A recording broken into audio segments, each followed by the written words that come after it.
somebody with recording equipment was Eric.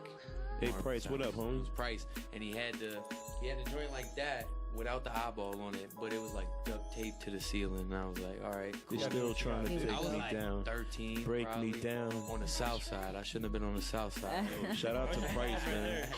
That was my problem. But That's crazy. yeah, I remember they were like, I was young, bro. It was before I even thought about rapping, and I remember seeing Eric Marvin, and I knew of him. I didn't really know him, but then I saw the cover for his tape that he dropped, and it had a feature from you on there, and there was a lot of controversy about your name and shit like that.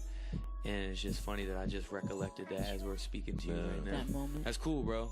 You're a legend. Man, that's crazy, man, because You're famous. that's like the perfect segue to go into what we're talking about next.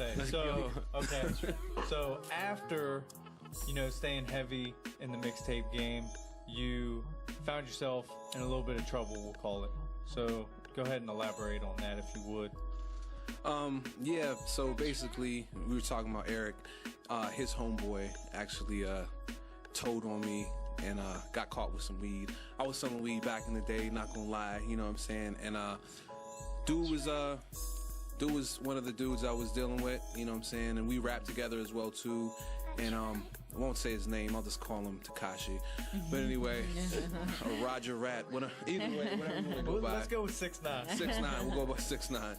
Maybe we'll get more clicks like that. Anyway, yeah, so basically he got caught, told on me, you know the story, you know what I'm saying? I ended up, I made some mistakes through that myself, the way I fought the case, but either way, I ended up doing like 5 years behind it, and came out, and everything had not completely changed, but it was different.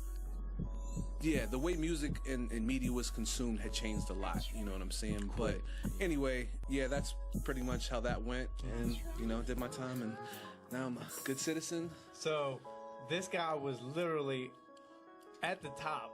I would say at the top of the local artists in the area at the time. And then, got hit with some time, 5 years, comes back, and you literally started from scratch. Yeah. I can imagine you coming into this world where all of a sudden social media is like a thing, and it's like you haven't been able to access it like that. I would be so overwhelmed. Oh my gosh. Same. What is Well, he all was this on stuff? MySpace at the time, but I was on of course it Facebook wasn't and the MySpace same. and all that. It was just, and I used to sell phones too, so I was already so you're hip to that. technology, but I never used an iPhone. I had iPod Touch, but I'd never really seen the App Store and all that stuff. So I wasn't out for Twitter, Instagram, and those, and Snapchat. But that was the only thing I really wasn't around for. But Facebook still to this day is the most used social media app out. So it wasn't too bad. It was just trying to see how do these people have all these views, or what's popular? How, you know what I'm saying? And obviously the music had changed a little bit, but all that really changed to me now that I sit back and look at it is just there's more melodies. To be honest with you. Oh yeah. But It's a good way to look at it. It is a good way to look at it. It's more catchy. So how did you get yourself caught up? well, I was always of a positive mind state. I never let my situation define me. I didn't come home and complain about, I'm a felon, this, that, and the third. You know what I'm saying?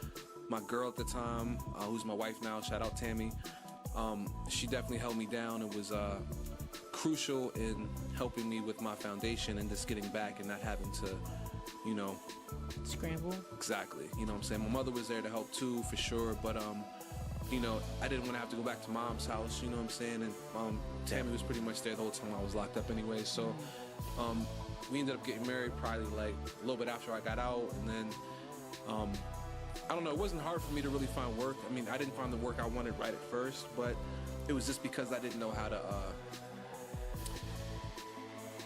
I don't want to say apply, it was just I wasn't applying at the right places. You know what I'm saying? I always used to work at Verizon, so when I get out I try to apply at Verizon, but I had to go to smaller retailers and stuff like that. But anyway, it was a little tricky, but at the end of the day, I overcame it at 3 years probation, finished the probation, and I made a song called On Top, actually, and that was more of a metaphor because I'm not on top anymore, you know what I'm saying, compared to the times that you remember me at, but it's really more of a mind state, you know what I'm saying. You can't let it get you down because life is going to continuously bring you down. You know, you're gonna lose more than you win anyway. So, you know, I was losing big, and now I feel like I can't really lose any more than I lost. So I kind of have like that mind state of like, you know, it's all or nothing. Yeah, exactly. And the On Top music video is out now on your YouTube channel. Yep, on SoundCloud. It's on Spotify, iTunes, all that. On Top right now. Go listen to it. Videos on YouTube. Frosty, On Top. Look it up.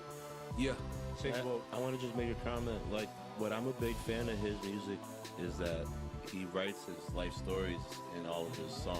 You know, whether he's making a joke out of it or making a clever line out of it.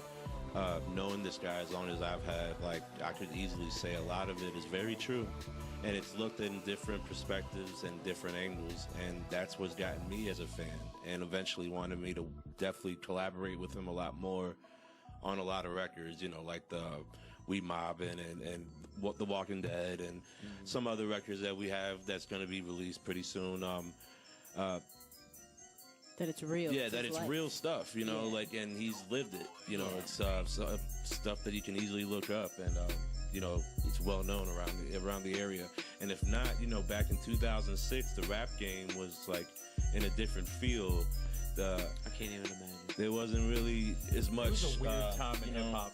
Right. If you remember back, what records were like the hit records that year, like that's kind of what everybody was doing. Whereas, like, if you were just put somewhere for 5 or 6 years, come back out, it would be a hard transition back into the rap game without feeling like you have an old played out style and you know, you don't know what's popping really today. You just know what's true in your heart, you know, and that's kind of like one of the biggest reasons why I'm a big fan of his music, because it's all coming from the heart.